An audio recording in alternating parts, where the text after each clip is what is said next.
Hello and welcome back to Rage Gaming and more Shadow of the Erdtree. Today we're covering the tier list for the best intelligence weapons in the game of our current patch. Overall that means both original and DLC options if they're relevant are going to be here, and as usual then we've got 15 options from the best picks, meaning if we even talk about them that means they're extremely good, whatever tier they end up in. But of course we're comparing them to one another, the best against the best, which means some are ranking higher than others. It is indeed a PvE list, and as you can see we've ranked them between S, A, B and C, and we'll begin then from the bottom at C. The first weapon we'll talk about is a new one. It's Renala's twinblades. A remembrance weapon that makes it onto the list is always good to see, but unfortunately it's very low on the list. We acknowledge its power as a physical magic and then physical fire weapon, and how cool that Ash of War actually is, allowing you to do these ranged attacks for great magic attacks, or the spinning fire AoE, which is actually a much better punish because it can actually interrupt the boss, and also there's those fire spouts for extra damage and interrupt. You punish with the Ash of War for the fire spin, and maybe use light combos around that. That's pretty much it. What is an incredibly cool new weapon type and new weapon in general, being cut down to just those purposes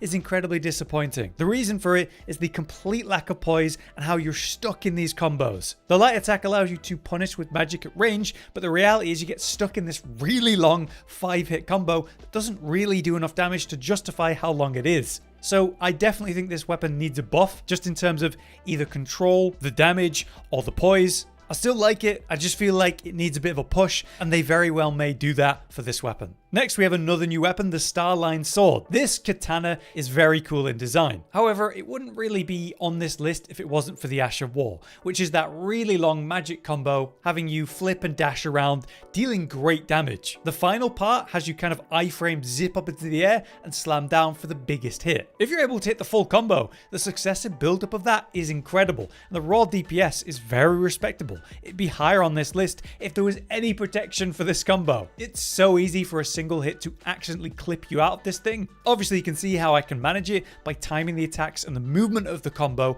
to avoid attacks coming at me, but there's a big acknowledgement here to be made that was quite lucky. So again, poise protection or more control over it, a little bit of a push, and this could be a seriously good weapon. For now though, just barely in C. Also just barely in C, an original weapon, the fallingstar beast jaw, which is a slow, heavy hitting colossal weapon. The stagger value of the base attacks, whether you're doing base attacks, jump attacks, heavy attacks, is really good. But why would you use this weapon if that's all you're doing? The issue with this weapon is that it's got awkward scaling with the mix of stats used related to it. The relevance of it is hard carried by the Ash of War, which was previously nuts, and now it's simply alright. That is to say that it's still got great range on it, it's still a pretty quick Ash of War, and you can spam it back to back for a faster animation. Where it was kind of busted before was the interrupt potential it had, the poise damage or value of the Ash of War at range was insane. With that not being remotely as consistent anymore, it's difficult to actually get 2 or 3 in a row, especially against these short punish windows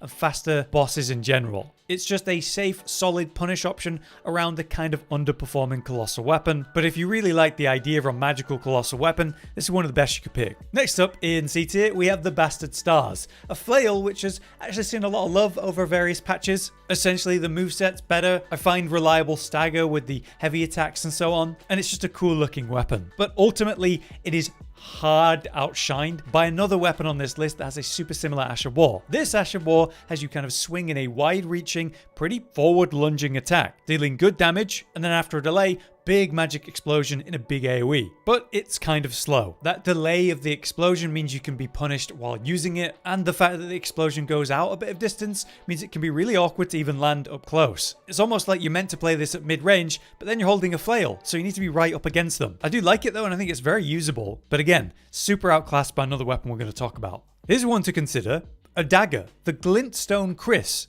Is a little dagger with physical and magic potential. Using it as a dagger is not that relevant. What's great about this is the fact that it's a dagger, meaning it's very light and very quick punishes, giving you a great magic physical option around your main spells that you'll be using. Then the Ash of War is why it's here. It's a little projectile that deals surprisingly impressive high damage for tiny FP costs, it's chargeable, so you can buff that up, and you don't have to follow it up with the heavy attack, which, to be fair, is a useful lunge. So generally, you're just using it to spam the projectiles and enjoy the potential of that. It's kind of like the better glintstone pebble. So I really like this weapon if you're actually a main caster and then you just want a light, effective weapon. And the ash is essentially another option as a spell, like a little shotgun ability. So don't sleep on it if you're thinking of maining a spellcaster.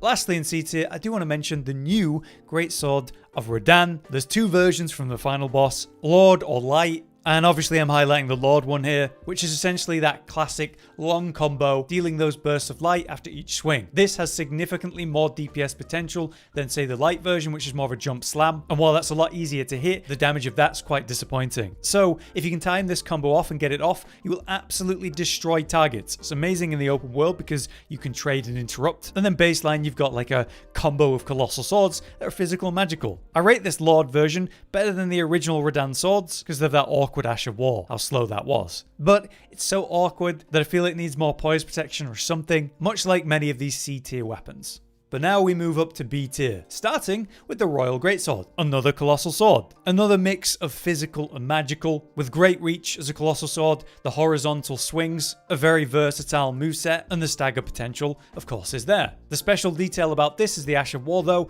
Wolf's Assault, which in the past was buffed to really have respectable hyper armor. This deals a flip damage slam, then explodes in ice after. This builds up frost status build up, and if you get that, then you debuff the enemy, making them take significantly more damage. Playing this around trying to get staggers and then pretty much spamming the ash whenever you can, even trading because of the hyper armor, is a very viable way to play. The downside is the fact that you kind of get stuck in the Wolf's Assault, and enemies in the DLC do certainly hit hard. You can use it as a safe, effective punish though, even gap closer because of the leap, or you can brain off, spam it, and just out DPS the foe around what is a reliable colossal sword. Here's an even better option for ice though. It's the Zamor curved swords, which is a weird one because this isn't necessarily a magic weapon, but it absolutely is a magical Ash of War. What you've got is a curved greatsword, which has a good moveset, reasonable damage, but we're not using it for that. You spam that Ash of War, slamming down and exploding in this kind of frost buildup. It's so strong that you need to really respect this. You need to get one or two off in a row for the frost proc and get huge value out of that. The damage pop and the debuff is great, and there's a new talisman in the DLC, Enraged Divine Beast, which gives you an extra 10% potency on all Storm Ashes spells and incantations like this one. So kind of like we mentioned with the dagger earlier, you have this weapon as an option as a spellcaster main, using it to debuff enemies with the frost easily as a quick effective single punish or combo for huge DPS. And that is really effective. You're not even leveling the dex or strength. It's funny. Above this though, at A tier, we have some of the best options for these concepts, starting with the Clayman's Harpoon Spear. Specifically, we run this with the Ice Spear Ash of War and run the weapon in Magic Affinity. As a weapon, it's solid as a spear, and then you can also power stance it, which is really recommended if you're going to use it and focus it. But obviously, the whole focus here is the Ash of War Ice Spear, which deals a tick of damage at point blank during its wind up, and then a very effective mid to short range ice thrust and shot. This has the ice debuff potential, so damage on proc, and also a debuff to increase the damage you deal to the target. The damage per ash use though is high, and impressively the stagger potential is still there on this. Get it off a few times in a row and you get a critical punish. So it's a really effective shotgun blast, even more effective than say the Kris from earlier, with a stronger debuff potential behind it. It's strong enough to be the basis of a build though, and still very respectable to this day. Also in A tier then, we have the Death Ritual Spear, which is also much about its Ash of War. This one is a seriously long range one though, that you can place kind of freeform or target, and it lands a load of these spears on the target in AoE. There's a bit of delay on it, so you use the Ash, and then after a moment those spears will land on the target. So that does mean you can cast it, then dodge and roll, and then the damage comes in. With the fact that the stagger buildup is consistently there, that could then lead to a stagger, and is a safer playstyle than blindly spamming the Ash. However, when you spam it out, if you're given the opportunity, you can build up a lot of DPS and very likely a stagger. You could power stance this actually with a Clayman's Harpoon for that option as a versatile way to play. Two strong builds in one. So between Clayman's Harpoon and Death Ritual Spear, they're used for similar purposes, and they're both very relevant to this day. Lastly, in A tier, despite the buffs and nerfs it's received over time, formerly one of the best, if not the best weapon in the game,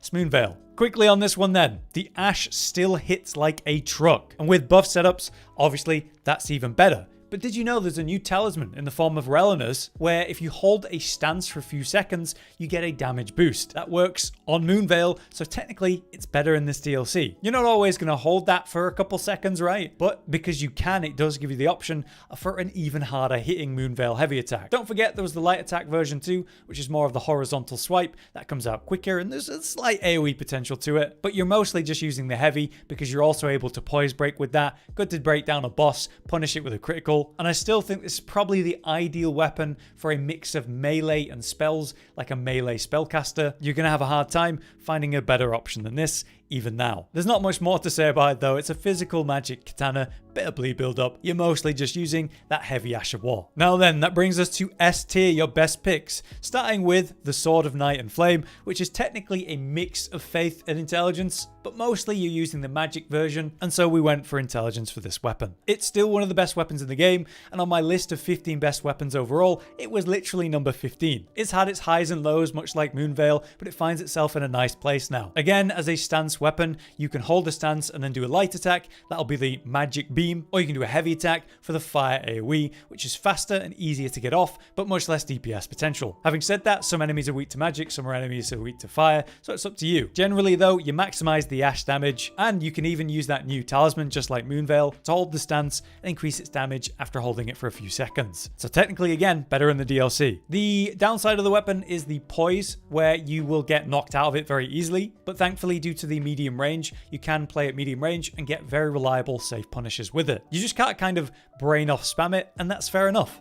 Much like the Dark Moon Greatsword, which isn't as good as it once was. In the recent patch in the lead up to the launch of the DLC, it was slightly nerfed. They made it so that the magic arc range attack is nowhere near as effective at breaking poise, but they increased the poise potential of the melee bit of it. So if you hit point blank like a shotgun and hit with the blade and the magic, that is much more effective. And that's fair enough. It's an easy way to play, punishing up close, and then you still have the versatile mix of fast or charged heavies, which is very buffable still. The fact that it's a mix of magic and frost, so you've got the frost build-up potential, the debuff of that, and the proc that deals great damage. It is clearly still a very versatile and very effective magic sword. It just isn't as good as it once was, because I will say that not being able to punish a medium range and get staggers with the magic arc, that was obviously really strong and a little bit broken. So I understand the change, and I appreciate that they made the shotgun aspect of it even better. So you just have to play with it slightly differently. Also S tier then, we have the Death's Poker, which is pretty much unchanged. So very quickly, as a weapon, as a greatsword, it's pretty meh, but the Ash of War carries Ghost Flame Ignition. Press it and do a small burst, then press light attack to spread this frostfire on the ground, which is your primary source of DPS. It deals ticking damage to those walking through it, frost build up for that easy debuff and proc, and you just spam that out and out for incredible DPS. If you do the heavy attack version instead though, you'll deal a big explosion with potential to stagger. Catching out in AoE, it can be a useful burst, so it's up to you when you use which for whatever purpose. Still very relevant to this day, very good weapon. Which brings us to the last weapon, and probably the highest rated on the list overall, Wing of Astel, which is absolutely nuts. It is a curved sword, so you can use it in power stance with another. I like I do here, with a bandit's curved sword, one of the best weapons of the game too. Making that either cold or magical, we can work in some nice debuffs with this build. But the actual weapon itself remains one of the highest, if not the highest, Ash of War spammers, especially from magic, in the game. It also has incredible poise build up on that, so you're going to stagger bosses super easy by just spamming the Ash. Also, yes, is that unique heavy attack combo, which allows you to shotgun blast these magic arcs for completely no FP, and they're really quick and effective too. Great for open world exploration or a save punish. So you've got like an incredible power stance moveset with curved swords, insane DPS spam on the Ash of War and poise break, and a really versatile unique heavy attack for range punish. It can kind of do it all, whether you're maining the weapon and power stancing or just using it as a one hand and spell casting. Arguably, it's the best weapon on this list, and in my opinion, it just is. So there you have it. That is our intelligence tier list, the top 15 picks that we have for the weapon type, and quite a versatile mix here. Yeah, it's pretty cool how much options you actually have. But obviously, I do think the bottom section of these really need a little bit of a push when compared to other stat types. Speeding up those Ashes of War, giving us more control, obviously some more poise, whether that's hyper armor for us or poise break on the enemy. Any one of these things could change this list to be significantly better. But let us know what you think. If you've enjoyed the video, do drop a like. And until next time, I've been Hollow, you've been you. Thank you for watching.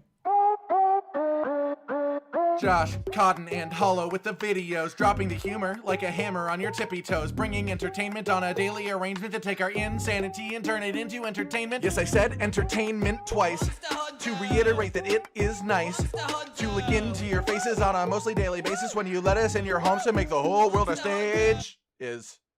Goodbye.